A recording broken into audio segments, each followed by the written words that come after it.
ask you between, because you actually met one of them. I'm not sure if you met. Have you met Jay. Jay-Z? No. No. Okay, so you've actually met one of the people that I'm about to ask you about, but I just want to know, just overall, like, we're not gonna limit it to music, business, anything. Like, just overall, like all of the things that you could do with each person when it comes to like business, movies, music, whatever. Who would you rather collaborate with between Master P and Jay Z? Hmm. That's kind of hard. I wouldn't pick one of them over the other one, to be honest. But I mean,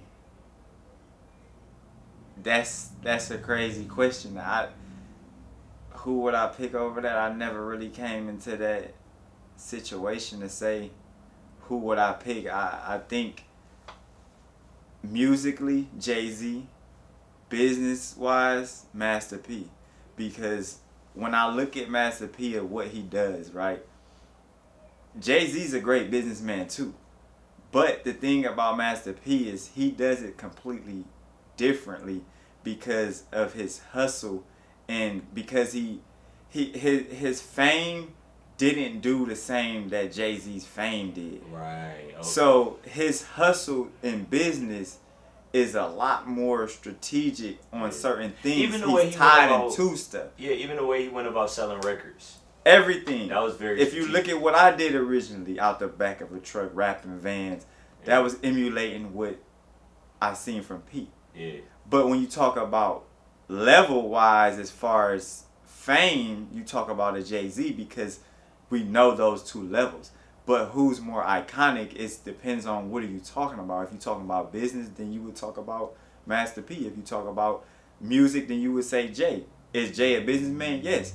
But he does not touch so many different lanes business-wise as Master P did. Because when you talk about it, even if he did invest into a basketball team or something, who did it first? Who was doing this and who kind of did he come from? I think Jay kind of derived from a Master P. So you can't really say that his business would be on that level. I think the money and all those different things changed the factors because of the situations that the fame took him into versus the fame levels of the situations and the eras that Master P took himself into. And we can't say who's richer or who's broker or who's more financially stable or who's more mentally. We don't know all those things, but when it comes to them two genres, it would be musically J, businessly P, because like I said, I emulated what P did with my movement to start me off. Right. I wrapped 4 or 5 vehicles, drove them around, picture on the side of them, selling CDs, t-shirts, hustling just like he was doing. This is in 2014, 15. Right. Wasn't nobody doing that. Right. So when I'm going to Myrtle Beach and I'm going to Bike Week and I'm going to South by Southwest and I'm going to Tidal and all these different places, summer jams, everybody like, who is this person? 4, 5 vehicles running down the streets with his picture on them. Nobody's doing this, but they didn't understand that these guys is paying for a billboard to sit in this one location in this one city, and my billboard hitting city to city to station to station to network to network to network, and it's just making people be like, who is he? People didn't even know my music, but they will tell you, I got videos, and people send me video clips and stuff of them vans riding by, and they like, we was saying you was the wave 2014. We ain't even know you just was starting. They was like, he the wave 9. Who is he? I ain't even done nothing yet. But I was marketing people that they didn't even know that 2020, 21, they like, now you here doing this. We thought you was doing this back then. But it was perception. I gave them big so they couldn't believe nothing but big. And as long as you can portray that, you can display that, and you going to ultimately go into that bag. People think that you got to have it to get somewhere. No, you don't. 90%, 99% of the people that get somewhere don't have it. Right. They getting it out the mud. So Right. you got to make somebody feel like you got it.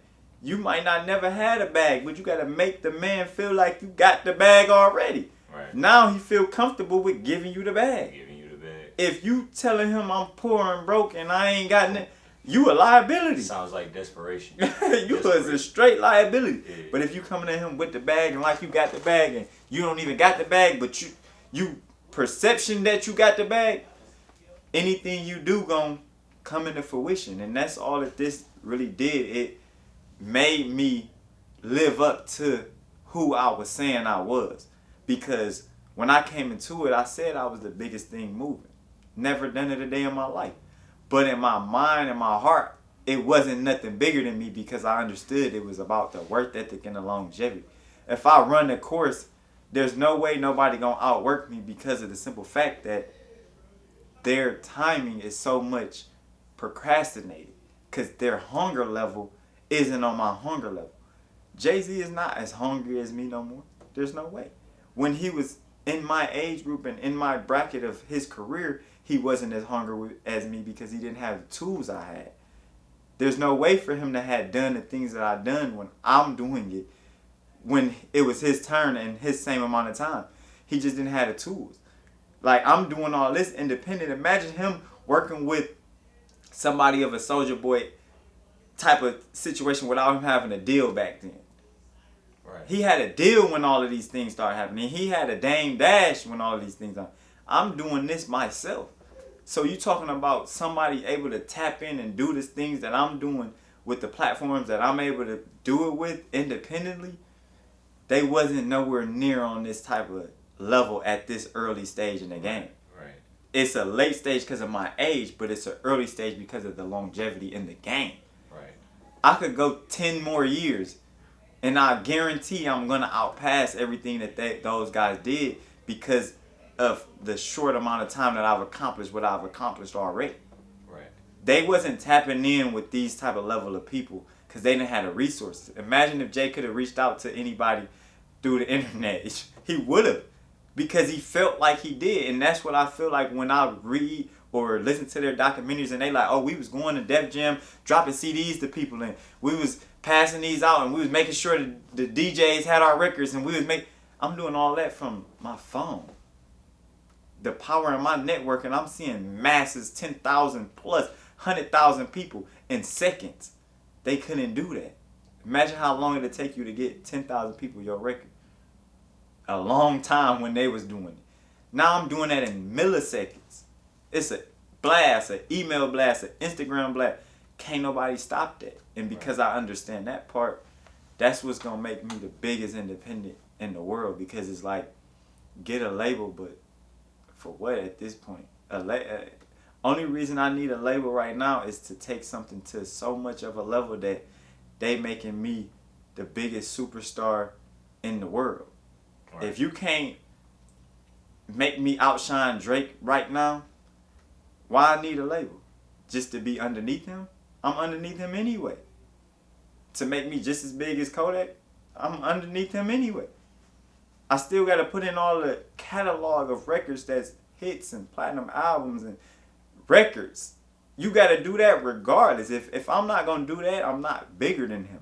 Right. So it's like, it's going to come down to records. It's going to come down to situations. It's not going to come down to my following and none of that. None of that stuff matters. It comes down to the numbers, to the catalog of what you got. That's why people be like, you tripping when you trying to compare LeBron to this person or Kobe to this person. It's like, you got numbers that you can't just be like, oh, he did a good game yesterday. He scored 100. That don't mean nothing. This man did it day after day after day after day after day, season after season after season after season, year after year after year. Come on, bro. You can't try to use this one moment to be or to beat a catalog. It just don't work like that. So that's why I'm like, the only way to really do what I'm trying to do is to take it forever, like, and to let it live. Because I don't think, honestly, nobody has the marketing plan, the strategy, the formula that I have because of how I came into it and what I've accomplished already. We can put every independent artist up against me right now, and it's not really no matchup. Like, they kidding me. Like, it's not it doesn't make sense because anything they can do, I can do better because I believe it and I know it. And it's like I can tap in with them at any given moment, and that's the type of vibe I'm on. So that's where I'm at with it. Right.